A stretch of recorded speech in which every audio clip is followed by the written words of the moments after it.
Salut à toutes et à tous, j'espère que vous avez passé un bon week-end, marqué par la fin de la phase allée de cette saison de Ligue 1 et qu'on peut résumer en 3 mots-clés. Embellie pour le Stade brestois, penalty, celui arrêté par le Marseillais Rui comme celui marqué par le Parisien Dembélé, et agonie, celle de Montpellier.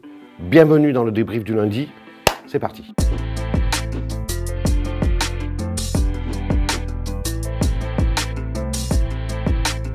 Agonie. Un seul chiffre résume celle de Montpellier, 9 points. 9 petits points après 17 matchs, c'est un score absolument famélique. Sur les 17 équipes qui, à ce stade de la compétition, n'avaient pas compté plus de 10 points, 15 ont été relégués. Alors c'est devenu quasiment mission impossible pour le Montpellier héros, et c'est vraiment dommage l'année de son cinquantenaire. Alors la chronique de ce naufrage annoncé ne date pas d'aujourd'hui, ça remonte à un petit peu plus d'un an, vous vous souvenez, avec l'altercation qu'il y a eu dans le vestiaire à la fin d'un entraînement entre Michel Derzakarian, alors entraîneur, et Mamadou Sakho, qui avait conduit au départ de Mamadou Sakho du Montpellier héros. Cet épisode-là a été un peu sous-estimé, mais ça a vraiment provoqué une cassure entre une partie du vestiaire. Tous les joueurs s'étaient rendus au pot de départ, la soirée de départ organisée par Mamadou Sakho à son domicile. Il y avait eu un petit peu un contrat de défiance envers Michel Derzakarian, dont le management un petit peu autoritaire en ancienne ne passait plus avec les cadres du vestiaire. Peut-être que Montpellier héros, avec le recul, aurait dû mettre fin à la collaboration avec Michel Derzakarian en fin de saison dernière et repartir sur un nouveau cycle.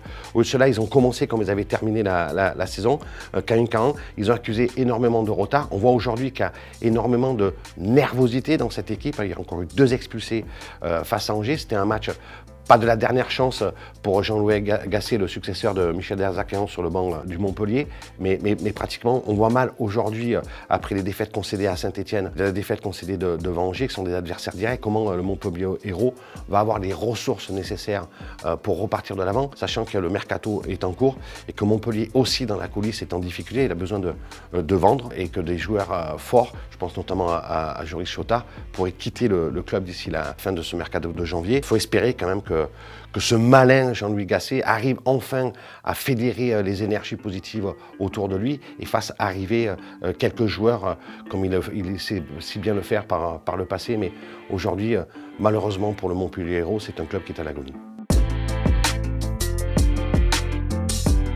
Embellie, celle du Stade brestois. On s'enthousiasme tellement des résultats du Stade brestois en Ligue des Champions qu'on oublie aussi qu'ils ont un impératif d'assurer leur maintien en Ligue 1. Et on les voyait un petit peu dévissés au classement jusqu'à cette victoire ce week-end dernier face à Lyon, qui offre maintenant un matelas de 6 points d'avance sur la zone de relégation. Et ça va permettre à Brest d'aborder très sereinement ce marathon du mois de janvier qui va les voir disputer encore 5 matchs, dont le très attendu en Ligue des Champions face au Real Madrid le 29 janvier au Rodourou de Guingamp.